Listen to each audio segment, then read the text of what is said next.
ko naman akalain na. Narito tayo ngayon upang matunghayan ang nakakakilig, napaka-sweet at talaga namang sobrang pinakainahabangan at nagtitrending na love story ni Kuya Jomar at ni Ate Carla. Napakaganda na nga ng bahay ni Ate Carla. At grabe nga, maging tiles ay si Kuya Jomar pa daw ang pumili at pinili nga nila ang puti na tiles para sa bahay ni Ate Carla dahil ito daw ay malinis tignan. Grabe nga at malapit na talaga matapos ang bahay na ito at sobrang excited na rin si Ate Carla at ang buong pamilya niya na maranasan tumira sa bahay na kanilang dati ay pinapangarap lamang. Incident and then ay nako, ay naalala ko, nakapag-oo nga pala ako kayo nun. Sorry Carla, alam mo bang medyo conflicting kasi ng mga oras na yun, kasi kung maalala mo, yun rin yung gabing sasalubong sa birthday ni Kalingat Ban. Sorry na. Sige na, aminado ako. Kasalan ko talaga yun. Sorry na. Sorry na. Nagbihis na po ako nung inantay ko po kayo.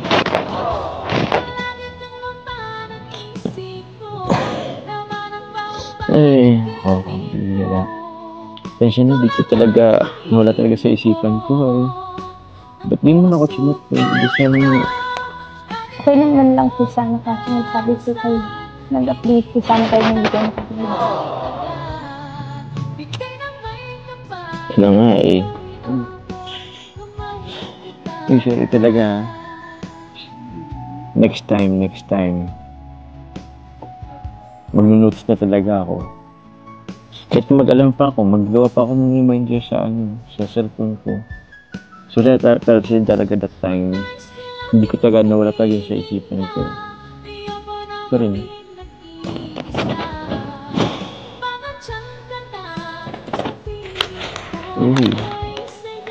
Sorry na. Hindi na maulit, promise yan. Bawi na lang ako sa sunod. Kung gusto mo, sa Manila tayo. Nag tayo ng concert. Kasi bukod sa Ben&Ben, pwede tayo manabit pa ng ibang mga artist doon. Sorry na. Sorry.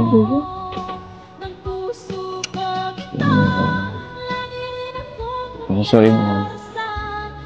Okay na ba ngayon ka to? Nagpa-present ka ng konti. Ako na po. Bakit? Ako naman. Tatampo ka pa rin ba? Hindi po. Hindi pa. Hindi daw eh. Sige kaya, nababawi ako.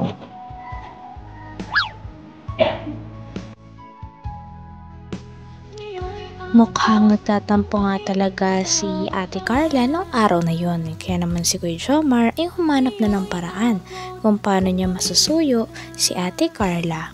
At nakakatawa nga at talaga natatawa si Ate Carla dahil kinantaan pa siya ni Kuya Jomar. Talagang handang gawin ni Kuya Jomar ang lahat upang mapatawad lang siya at upang magbati na kagad sila ni Ate Carla. Hindi pa naman, hindi pa yung totoo. Sige ka, kantan kita. Uulan na nga po. Grabe ka naman. Hindi maganda. Sobrang init naman. Ano gusto mo? Kantan kita. Di ba gusto mo yung Ben&Ben? Teka. Kanta na lang kita ng Ben&Ben. Gusto mo?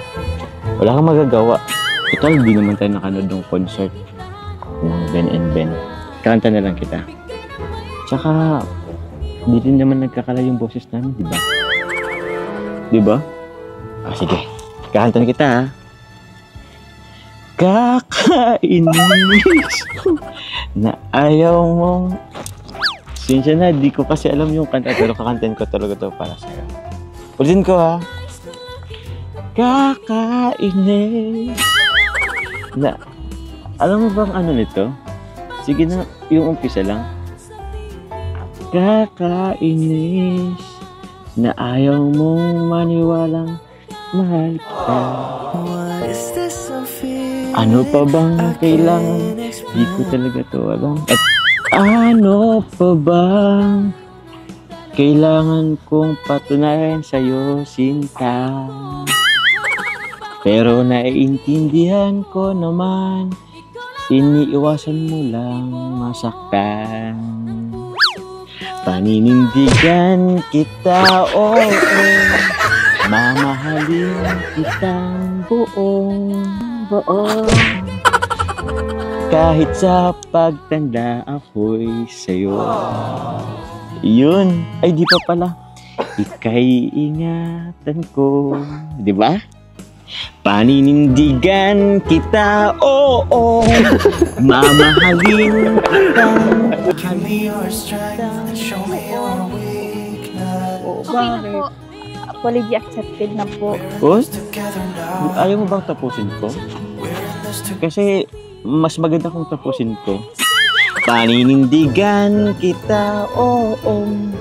Mamahalin kitang buong. Oh, kinatayo ah. Ba't mo kinakain yung petals? Dahil kinantahan ni Kuya Jomar sa Ate Carla ay unti-unti na ngang mas gumagaan ang pakiramdam at nawawala ang tampo ni Ate Carla. Kaya nga nagtatampo si Ate Carla ito ay dahil hindi daw nasasagot ni Kuya Jomar ang mga chats niya, kaya naman inansend niya na lang ang mga ito sapagkat nahihiya na siya at feeling niya hindi siya pinapansin ni Kuya Jomar. Okay na po. Apology accepted na po. Uy, ayaw mo bang tapusin ko? Kasi mas maganda kung tapusin ko. Paninindigan kita, oo. Mamahalin kitang buong. Oh, kinatayo ah. Ba't mo kinakain yung petals? Aray ko. Okay na tayo ah. Okay na tayo ah. Okay na tayo. Uy, di ka pa nagsasagot eh. Opo, okay na po. Oh? Basta wag niyo na pong ulit. Oo. Lesson learned na yun sa akin. Pero alam mo, di kasi ako masyadong nakikinig ng pinagin. Pero maganda rin pala yung meaning ng kanta, ano? Parang saktong-sakto sa akin. Oo. Bakit? Di ba? Naniniwala ka ba dun? Hindi po, hindi niyo nga po napanindigan yun. Ang grabe naman. Na-relate mo agad din sa nangyari sa akin. Lesson learned naman na yun. Sabi ko nga, di ko na ulitin, di ba? Pero promise yan, di ko na talaga yun uulitin. Opo, kain na po kayo. Makan ka na ba agad? Mamaya na. Uy, Kuya, makain na po. ayaw mo kong makasama eh. Gutom na po yung mga karpintero. Sige, okay na natin. Para lahat-lahat na tayo, sabay-sabay na tayo. Kuya, mamerienda po.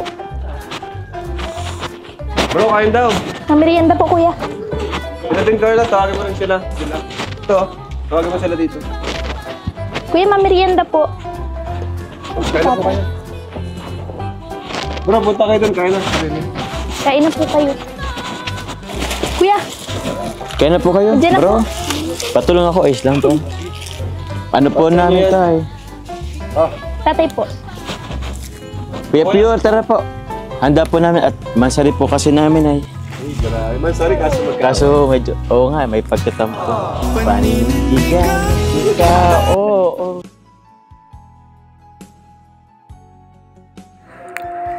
Hanggang dito na lamang muna ang ating nakakakilig, napaka-sweet, at talaga namang sobrang pinakainabangan at nagtitrending na love story ni Kuya Jomar at ni Ate Carla.